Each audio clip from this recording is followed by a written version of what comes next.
Le schéma tactique est en place, la stratégie a été analysée et est prête à se déployer. Jeff est sur le terrain comme titulaire, nous sommes prêts. Bienvenue dans le podcast Bleu, Blanc, Noir.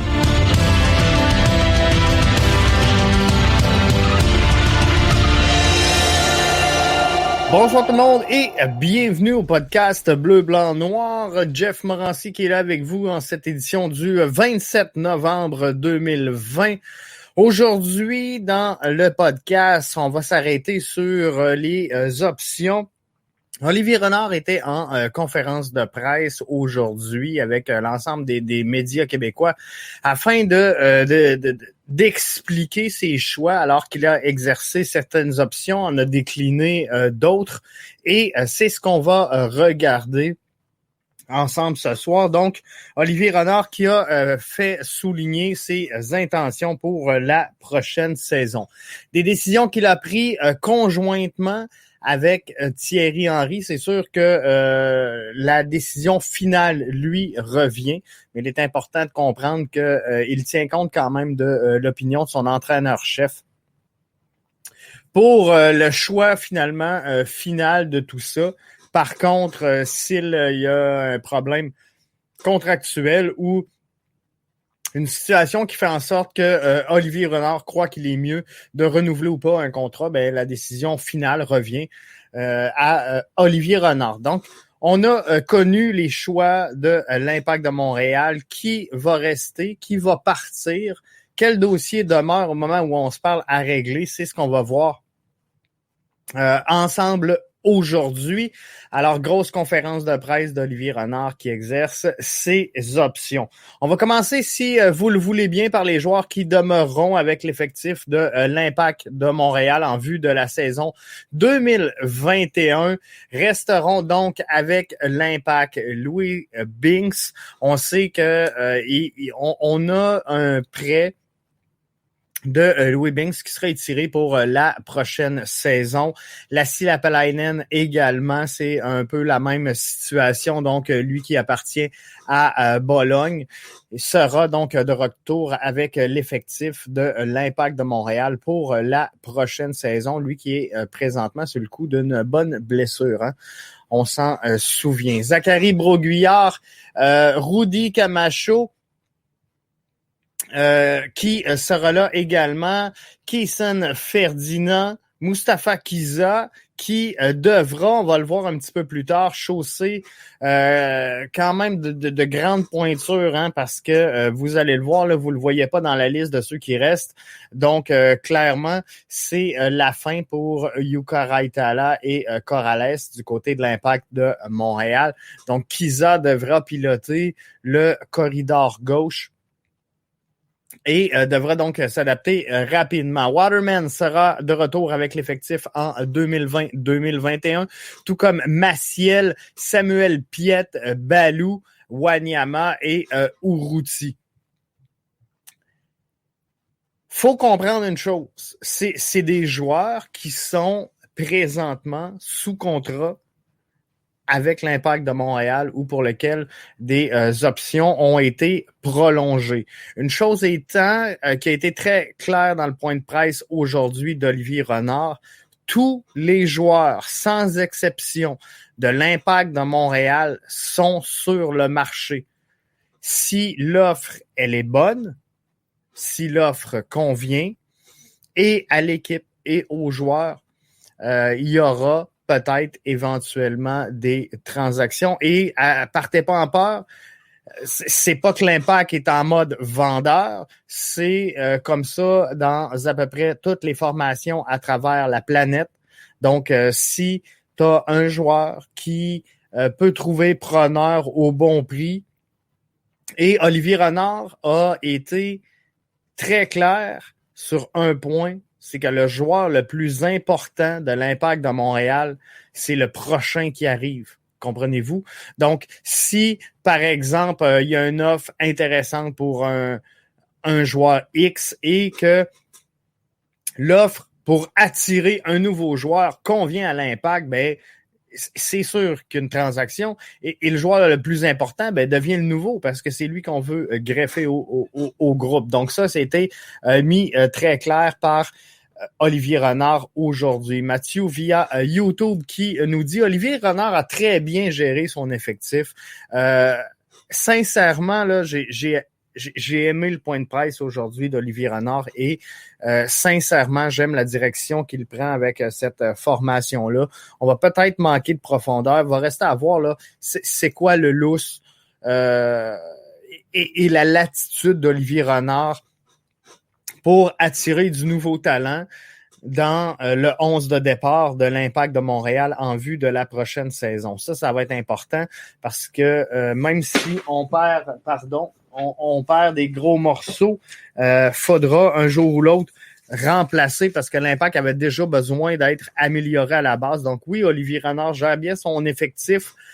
Faut juste savoir c'est quoi l'information qui nous manque à ce moment-ci, c'est quoi la marge de manœuvre d'Olivier Renard pour permettre à cette formation-là de continuer de grandir. Michel nous dit, il te manque Kyoto dans ta liste. Effectivement, j'ai dormi au gaz. Et partez pas en peur, Romel Kyoto n'est pas parti. Il demeure bel et bien avec l'effectif. Alors oui, Michel, je m'excuse de cette erreur-là. Mais Romel Kyoto sera de l'alignement de l'Impact de Montréal en vue de 2021. Et ça, c'est vraiment important. Faut pas l'oublier, c'est notre joueur premium présentement. Les joueurs qui partiront, et c'est définitif en 2021, Rod Fanny, Raitala Corrales, Steven Sabah, Shamit Chaume et Anthony Jackson Hamel. Dans le cas de Rod Fanny, il faudra voir est-ce qu'il va poursuivre sa carrière ou mettre un terme à celle-ci, hein, Papy Fanny, qui a quand même un certain âge au moment où on se parle. Donc, ce serait intéressant quand même de suivre la décision que prendra Rod Fanny. Dans le cas de Raitala Corrales, je pense que c'est sans aucune surprise qu'on a pris cette décision-là. Steven Sabah, je pense que sincèrement, c'est une question de circonstance.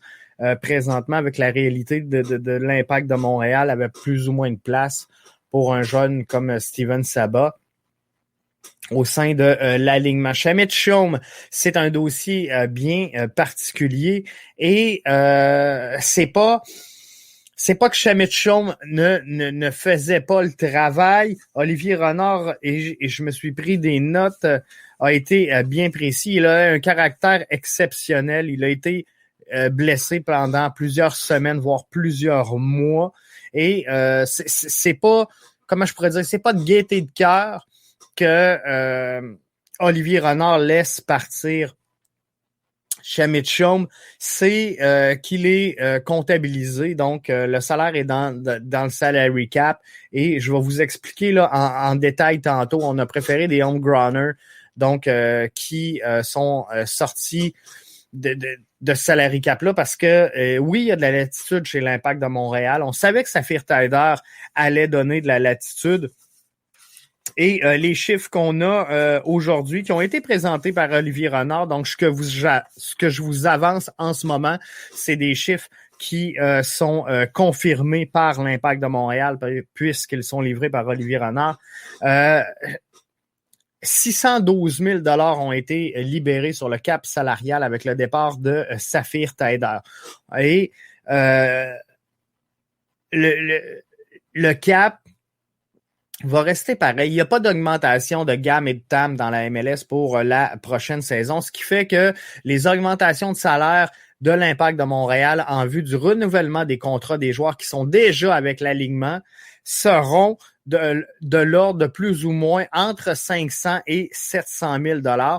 Donc, ce 612 000 $ là qu'on a libéré avec le départ de Saphir Taider vient d'être mangé complètement ou à peu près par l'augmentation de salaire des joueurs qui seront alignés avec l'Impact de Montréal en 2021. Et là, ben, si on veut se garder une marge de manœuvre, une latitude pour aller chercher les besoins, même si l'impression que ça me donne, et c'est une impression, c'est que le mercato sera plutôt tranquille chez l'Impact de Montréal J'ai l'impression que dans ces conditions-là, on a préféré les jeunes beaucoup moins dispendieux qui seront produits de l'intérieur. Anthony Jackson-Hamel, sans trop de surprises non plus. On pouvait s'attendre, qu'avec la fin de saison et les minutes qu'on lui a offert en fin de saison, il allait peut-être exploser ou être soit en quête d'une transaction ou d'un renouvellement de contrat, mais finalement, donc, on n'exerce pas les contrats, donc ils partiront en 2021. Anthony Jackson-Hamel, on sait qu'il y a des rumeurs présentement, et moi, c'est un souhait pour Anthony Jackson-Hamel.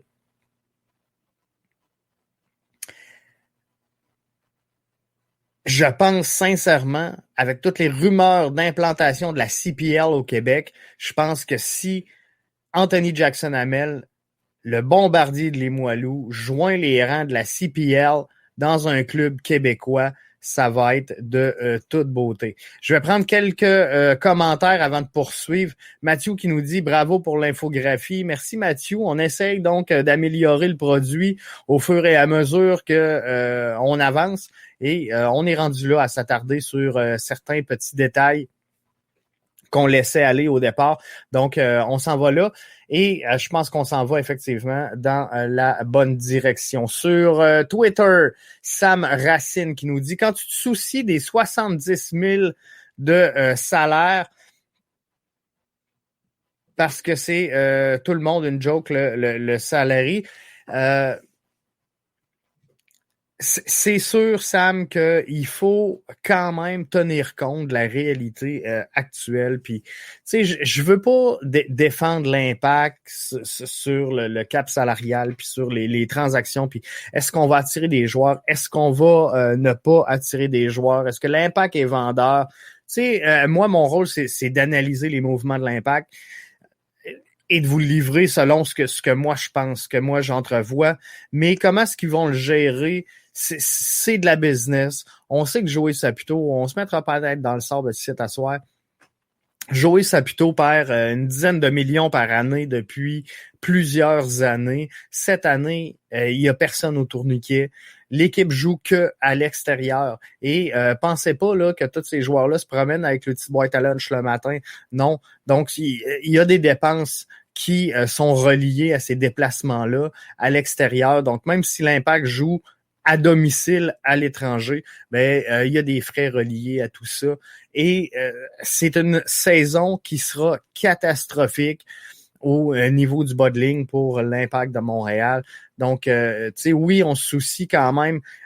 Tantôt, va falloir, là, dans certaines formations, et je parle pas proprement dit de l'Impact de Montréal, mais il va falloir chercher des scènes et des piastres parce que va falloir arrondir. C'est une joke, le salarié. Puis, tu sais, c'est sûr que il y a moyen de le jouer, il y a moyen de le trafiquer. L'Impact a joué son dernier match, on se le cachera pas de DP. Bref, il y a tellement moyen de réaliser une équipe compétitive. Puis là-dessus, là, c'est vrai que si on aurait un investisseur qui a les poches profondes et qui veut investir dans son club, puis je dis pas que Joey Saputo l'a pas fait, je dis juste que ça n'a pas donné les résultats escomptés, qu'on l'a pas fait dans la bonne façon dans le passé parce que l'argent qui a été investi a été mal investi. Je dis pas qu'il n'y a pas d'argent qui a été investi, je dis qu'elle n'a pas été mise à la bonne place ou sur le bon profil de joueur. Mais c'est sûr que quand on voit un club, une formation comme Nashville cette année, qui est encore vivant, qui est encore en série, qui est en expansion, ben il y a moyen de faire avec un budget plus modeste, par exemple, que Toronto FC. Il y a moyen d'aller chercher du soccer de qualité. Donc, est-ce qu'on peut jouer dans le cadre des salary cap et tout ça? C'est sûr que oui, il y a moyen de le faire. Matt Laro, sur Twitter Periscope, qui y va également de son commentaire. L'argent des nouvelles franchises, où va-t-elle? Pourrait facilement aider à la qualité des équipes. Je vais être très, très franc, très transparent. j'ai pas la réponse à cette question-là. Où va l'argent des nouvelles franchises? Clairement, je peux pas vous dire exactement comment elle est redistribuée, comment est-ce je sais qu'il y a un partage qui se fait de certains revenus, à quel niveau, de quelle façon, à quelle hauteur. C'est pas une information que je possède. Fait que je voudrais pas, Marc, répondre n'importe quoi à cette question-là. J'en prends bonne note, par exemple. Donc, je vais faire les recherches là-dessus. Et s'il y a quelqu'un qui est avec nous sur Twitter, sur YouTube, sur Facebook, et qui a la réponse à la question de Marc Larreau, où va l'argent des nouvelles franchises? Est-ce qu'elle pourrait facilement aider à la qualité des équipes? Ça serait le fun qu'on ait cette réponse-là et qu'on puisse la partager tous ensemble. Donc ça, c'est les 6 joueurs qui quitteront officiellement l'Impact de Montréal. Alors, on voit qu'il y aura un trou dans le corridor gauche avec l'absence de Raitala et Corrales. On s'en attendait. Le départ de Raitala ouvrira-t-il la porte grande à Samuel Piette? Je pense que ça lui revient de plein gré. Faudra voir là, la décision qui sera prise. Je fais partie de ceux qui avaient été très surpris par la nomination de Raitala lors de la dernière saison. Donc, faudra voir si Samuel Piette deviendra le prochain capitaine, et non pas l'entraîneur-chef, mais le prochain capitaine de l'Impact de Montréal. Des dossiers qui demeurent à régler. Il y a celui de Boyan et l'option sur Boyan, on va se dire les affaires comme elles sont. L'option sur Boyan n'a pas été prolongée, OK? Et ça veut pas dire que c'est un départ pour Boyan de Montréal, du moins pas pour l'instant. Je vous explique un peu la game et comment qu'elle fonctionne. Boyan avait, à la fin de la présente campagne, en tout cas au 31 décembre, une option que l'Impact de Montréal pouvait ou non activer. Si l'Impact active cette option, il doit absolument rencontrer le salaire de Boyan selon ce qui était prévu au contrat initial et l'Impact devait faire de Boyan un joueur désigné, donc ce qu'on appelle un DP, pour la prochaine saison. Alors, l'Impact a décidé de ne pas renouveler l'option sur Boyan, mais par contre, à ce moment-là, l'Impact a déposé officiellement à Boyan, sa famille et son agent une offre de contrat pour la prochaine saison. Donc maintenant, la balle, elle est dans le clan de l'équipe de Boyan qui devrait regarder avec ses proches, avec sa famille, avec son agent, si oui ou non, il va accepter le nouveau contrat de l'Impact de Montréal ou s'il va se tourner ailleurs. Donc, Boyan, présentement, a la liberté de partir si l'offre que l'Impact lui a présenté n'est pas à la hauteur de ses attentes, peut peut-être entrer dans un processus de négociation où il va faire une contre-offre à l'Impact de Montréal. Faudra voir, mais quoi qu'il en soit, pour l'instant, l'Impact n'a pas exercé l'option sur Boyan, mais a déposé formellement une offre à Boyan et à son clan. Donc, la balle est dans le camp de Boyan. Pour ce qui est d'Orji Okonkwo, il faudra regarder les plans qui sont avec Bologne présentement. Il y aura donc un processus de discussion. Et Orji, donc, on ne peut pas, au moment où on se parle, confirmer son départ, mais on ne peut pas non plus confirmer son retour. Tout ça va entrer dans une discussion avec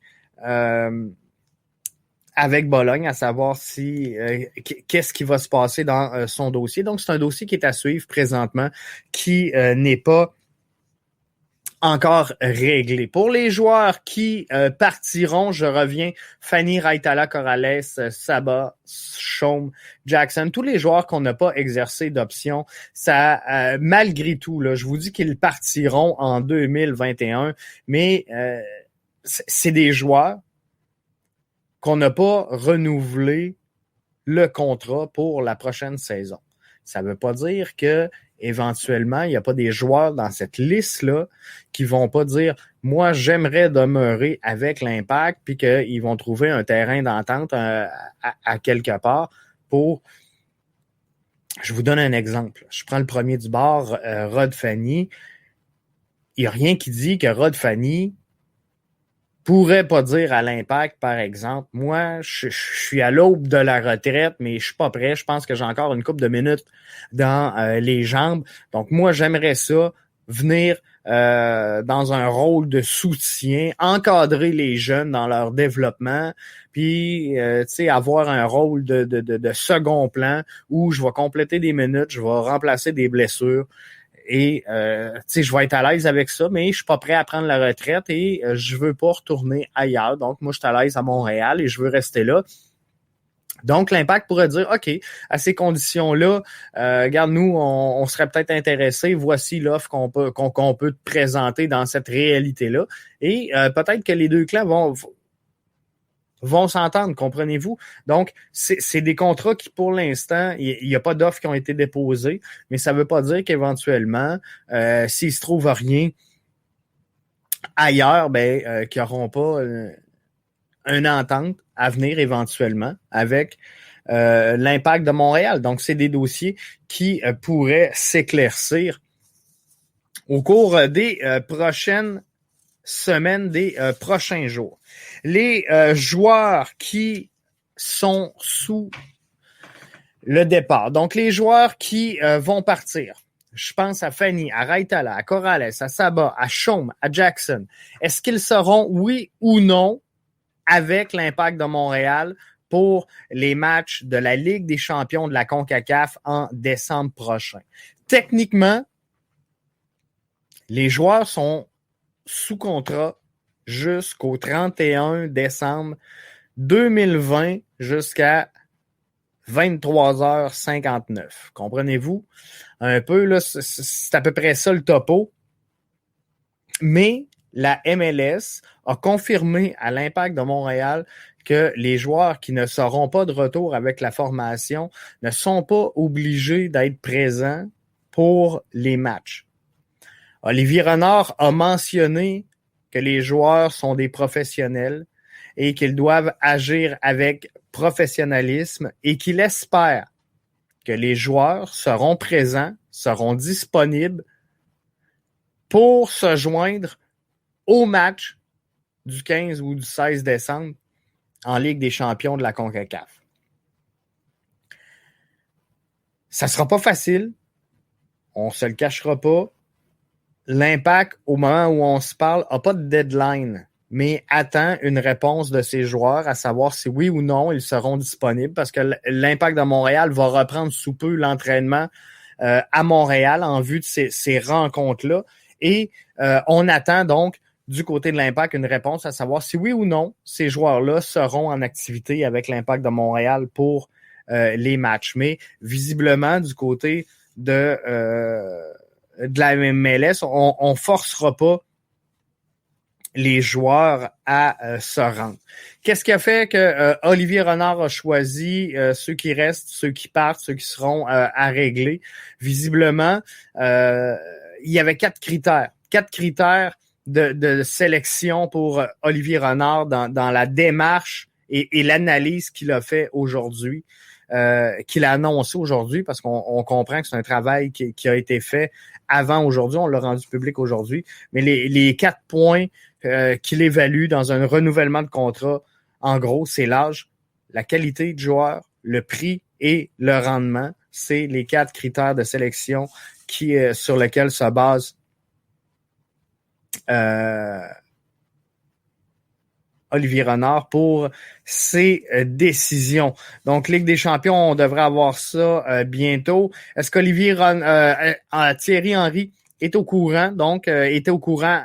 Il l'a pas appris en même temps que nous autres. Était au courant donc des décisions d'Olivier Renard. Est-ce qu'il était à l'aise avec tout ça? Olivier Renard, ce qu'il disait en gros, c'est Thierry Henry, on a une discussion donc sur ceux qui restent, sur ceux qui partent.